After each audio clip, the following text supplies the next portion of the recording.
Hey everyone, this is Andrew, and in this video we're going to take a quick look at the Neutron by Behringer, which I just got in the mail less than an hour ago. So I ripped open the box and I just recorded me just kind of messing around with some of the sounds on it, and I'm very impressed. So I'm going to give you kind of a quick little tour of the Neutron and talk about my experience just playing around with it for 15 minutes. So first of all, there's a lot of stuff on here. There's a lot of knobs, and there's a patch bay which I haven't even played with yet. So first of all, it's just a synthesizer. So you have your oscillator section here, you have your VCF section here, you have your envelope here, LFO here, some effects here, and then some kind of controls over here. So first of all, it's a 2-oscillator synthesizer with the ability to select different waveforms for each of the oscillators, tune them independently, mix them together, and select the ranges and sync them, paraphonic, stuff like that. The VCF, you can switch between low pass, high pass, and band pass. You can set the cutoff, resolution, of course. You can enable a key tracking mode, which is this little blue button there, or it's not blue if I turn it off. Modulation depth will determine how much the LFO affects the cutoff of the filter, and envelope depth will control how much envelope 2 affects the cutoff of the filter. Envelope 1 is actually just for the VCA, or the volume of the notes that are coming out. For effects, well, first of all, for the LFO, you have key sync, but you can control the rate through this knob. You have 5 different options. You have sine, triangle, saw, square, and ramp, or inverse sine, I guess. And then for the effects, you actually have a delay, which is awesome because it's, I would assume, an analog delay. It sounds like an analog delay. Meaning that it has that kind of effect where you turn the time knob while you're playing. It kind of slows down or speeds up time, which is very cool. Overdrive, which is very nice. If you've ever played around with a Moog or a Moog and heard other people talk about them, you might know that people used to often feed back the headphone output back into the synthesizer to overdrive the circuit. So overdrive is generally nice. It's nice to bring a little bit of saturation on top of your synth sound to make it sound a little more organic. In terms of what over here I have not played around with, I haven't played around with these attenuators. I'm not sure if they control anything on here directly or if they're just for signals that you route over in the patch bay. The slew rate limiter, the porta time is what you're going to use to control your glide. The slew, I haven't really noticed an effect, but I'm probably not playing with it correctly. Sample and hold I haven't done anything with, but basically you have a rate where it's going to probe and grab a random value. Then you're going to have a glide, and that's going to control how much it slides between those harsh defined values that it's grabbing at that rate. So anyways, I'm just going to play a little sound. First, let me get set up in recording.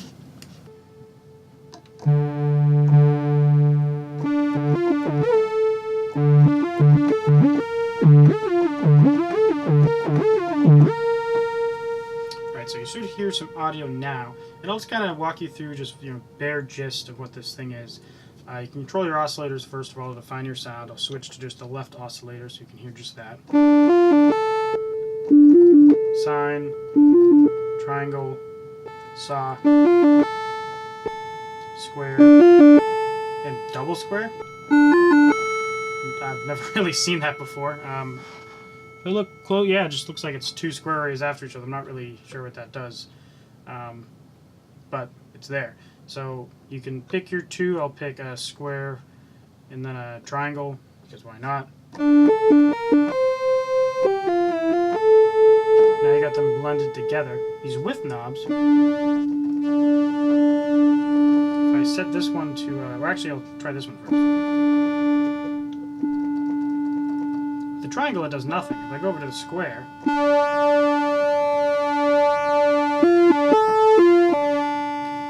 it controls the what's it called, the pulse width of the square wave. I'm not sure what it does for each of these. If I go to the double square, I'm guessing it does the same thing there. If I go to the ramp,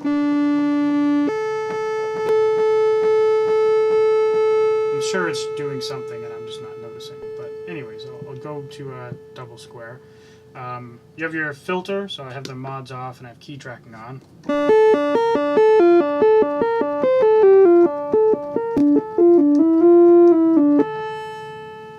apologize if you hear some glitches and bloops. It's my audio interface has been acting a little funny lately. I don't know if it's recording it with that, but you might hear it through my talking microphone. So anyways, and if you hear a little glide, it's because I have the porta time on. Nothing. When I increase this,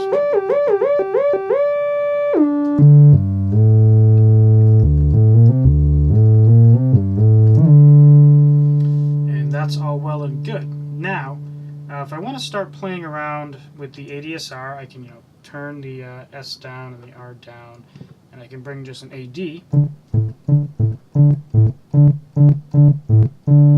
Oh, sorry, you probably want a little R.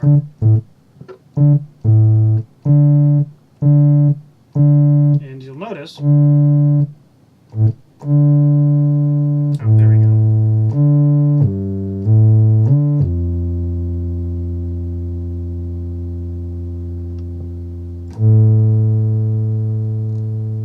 It's got a nice decay on there. So if I turn off the D or put it to something, put the S to something, doesn't really matter. And the R, you get a kind of an AR sound if I just plug. Turn off the attack. And you'll notice a clicking sound if I don't have any attack. So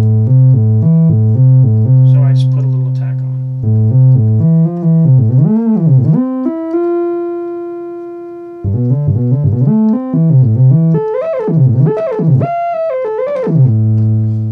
And then, that's all well and good. Now I want to go to the ADSR for the frequency, so or the cutoff filter. I'm going to do the envelope depth for VCF, and then if I put this way down, put the attack way up, you should get a nice sound.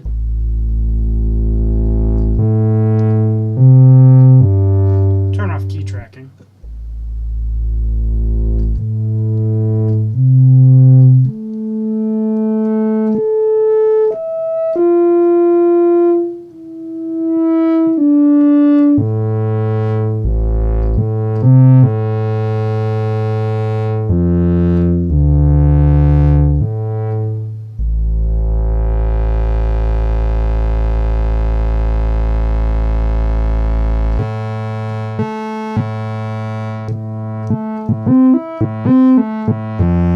Very nice. So now I'm going to hit a note and I'm going to change the tuning a little bit of the right oscillator. Let me make this a little faster. Oh, I actually only have it on the second oscillator.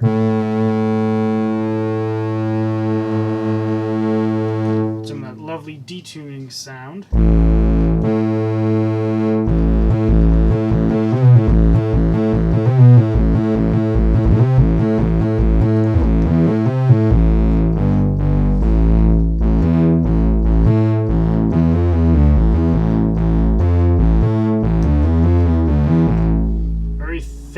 Thick sound, which is great. I do have the overdrive already on.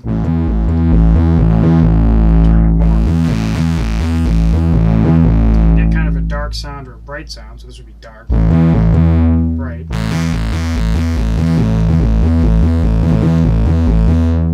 And that's great. I'm going to turn that down just a little bit, and I'm going to set the envelope depth a little down. I'm going to go up an octave. I'm going to make the tuning a little more in tune. And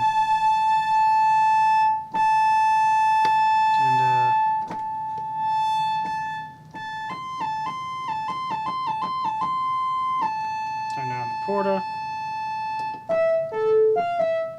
Turn up the release.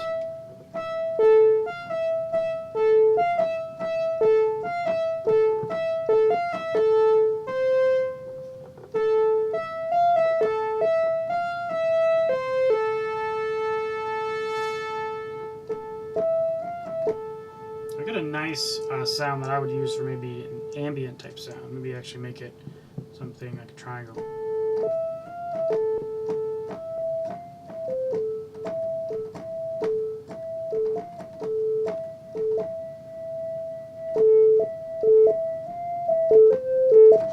Very nice kind of, I don't know, almost bell. Obviously it's a synthesizer, but anyways, I'll turn on the delays. So if I already have it on to a degree, Turn on the repeats. Yeah. Hear that? Oh, don't want to feedback.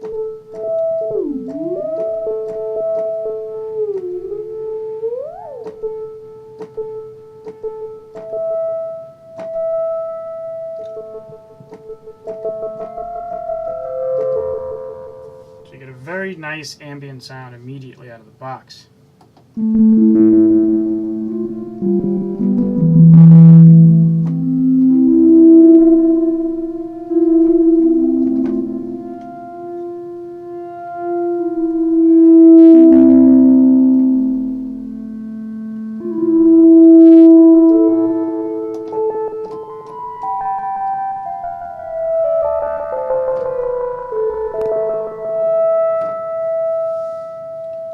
Nice. So that's kind of, an overview of what the normal sounds of the Neutron sound like.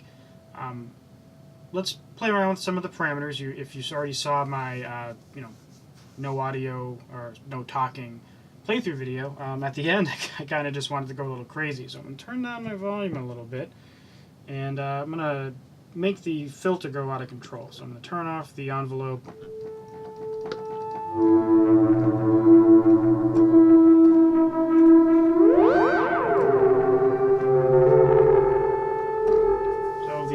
Filter is now self-oscillating when you do that. It doesn't seem to self-oscillate without an input, which is normal, but I mean, you pretty easily give it one. So anyways, another thing I can do is I can get the modulation from the LFO.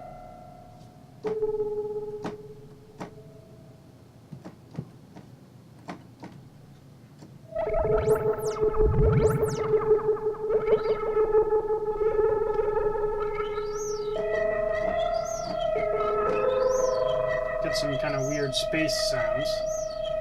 Let me turn down the delay. Actually, no, leave it up for now.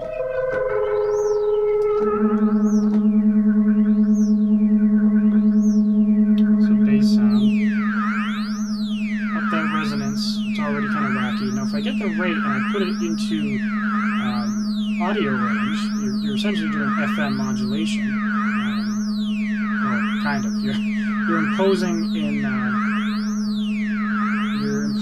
a frequency on top of your frequency. It's not really FM, but it kind of sounds like FM.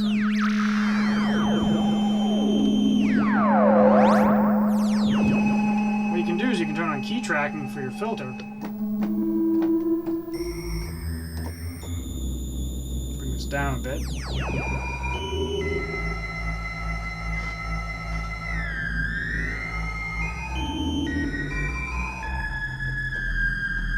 Pretty terrifying. Now let me turn on some noise to make it more terrifying.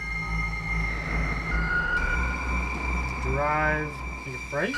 No. Dark's definitely more scary.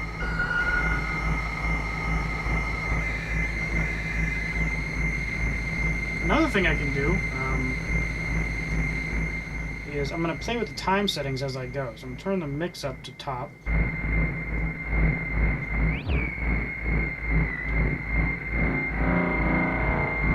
Feeding it back now 100%. I'll make this a little smoothness.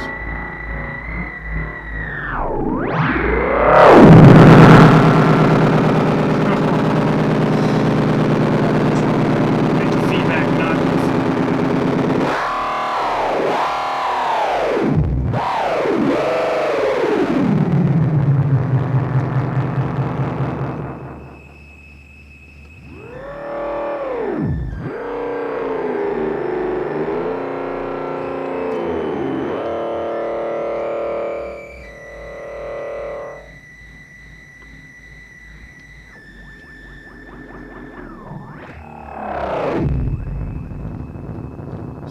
when you do that to the filter, it kind of sounds like the Mifeco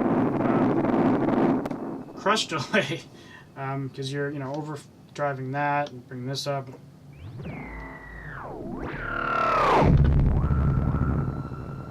Which sounds just absolutely epic. It's kind of just like a spaceship crashing or something. Turn down the mod, bring the resonance down.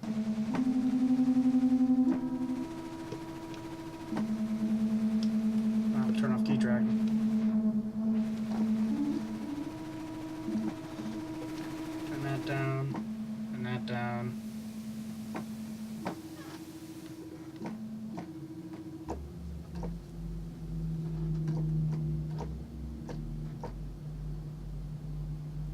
And now I have nothing. Let me stare at the synth for a sec to see what I'm,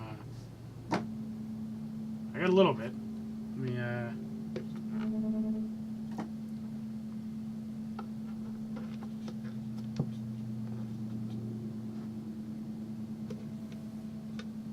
off the noise. That's off, that's off.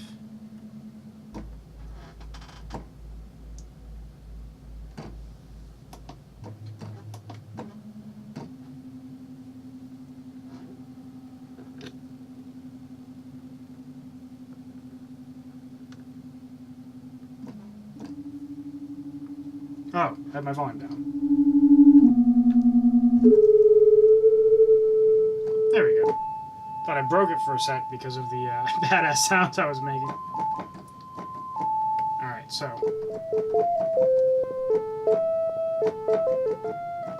So, you know, the synth seems like it can do pretty much anything between typical, you know, square wave bass things and saw bass things and nice, bright, very clean synth sounds, especially the sine wave, which is so so pure, even with the drive.